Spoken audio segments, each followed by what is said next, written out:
WARD dollar sign, nigga. NAYIMED. Future. Wait, who? Who? Okay, alright. Playboy. Nuh-uh. Playboy. Lil What? Yachty. Wait. Ludacris. Easy. Okay. T.I. Two Chainz. Okay. Two Chainz. I'll take Not that. gonna lie. Lil Scrappy. All right, come on, bro. Yeah. Jeezy.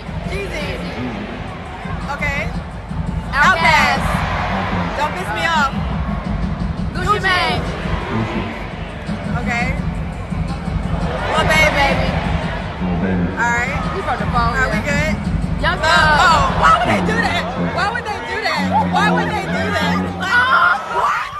Another fucking example of a corporation and a business entity sticking their nose in some shit that they shouldn't even be talking about. I guess I'll introduce myself. My name is Nayim Edwards.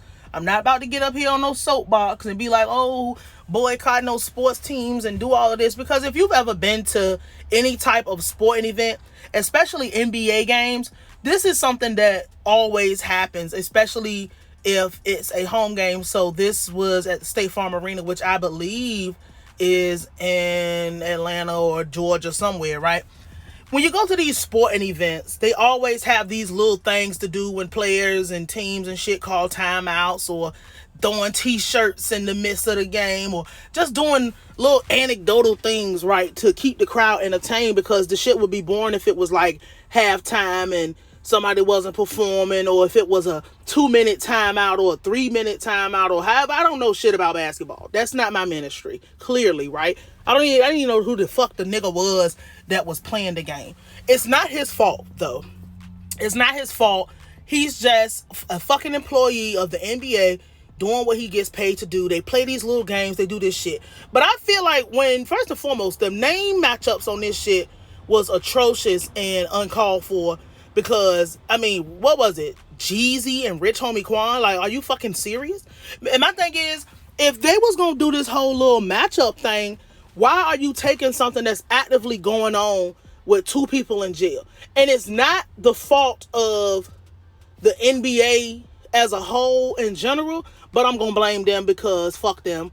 But it's the fault of whoever the person is, because it's always gonna be some lower level person to put this together. And they did this just so they can get reactions. They did this just so it can be as baity as possible and get the crowd riled up, because that's you want to be entertained when you go. They don't give one fuck about Lucci. They don't give a fuck about Thug. They don't give a fuck about YSL, YFN, any 3-letter acronymic, whatever the fuck is going on out here nowadays. They don't care about that. All they care about is getting folks riled up. I think that this is crazy as hell, because why the fuck would you do that knowing that it's people's lives is on the fucking line, and all these fucking people, I care about the community, and I care about what's going on outside, and we need to do better, and the NBA cares. The NBA doesn't give a fuck about you, their players, or anything that the fuck is going on. They just give a fuck about getting paid. I just thought that this was very stupid.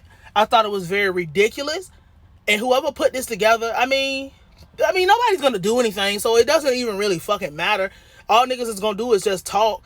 And this is just a very good example of the whole system just working against you once you become an entertainer. The whole system working against you once you become somebody that is successful. Do you remember what happened with Meek Mill? Do you remember that fucking KFC, fucking CC's Pizza and Chuck E. Cheese and all type of places was standing with Drake because it was perceived that Drake was beating up on Meek Mill? Niggas wasn't standing with Drake because they just absolutely hated Meek Mill, or Drake was just somebody that CC's Pizza should fucking endorse. like, no, these people are opportunists, and anything that you do that can be used to rile the crowd up or clickbait or whatever, they're gonna do it. There's no safety in this. There's no security. Nobody has your back. You would think that, first and foremost, I guess I get the comparison, but like, how long Lucci been off the scene? Ain't had a hit since that song with P&B Rock. You shouldn't even comparing them no more than you should have been comparing Soulja Boy to Outkast. Like, niggas just doing outrageous shit at this point just because you can do outrageous shit. It ain't got nothing to do with none of that stuff, but it's just a firm example of everybody was already against these people from the jump. You don't have no friends. You don't have nobody cares. No company cares. They would drop to their knees and suck one of them rappers' dicks to get them to come sit on the side so they can say, and you know, Atlanta's a popular place. So you would never have played these little games if these people was free.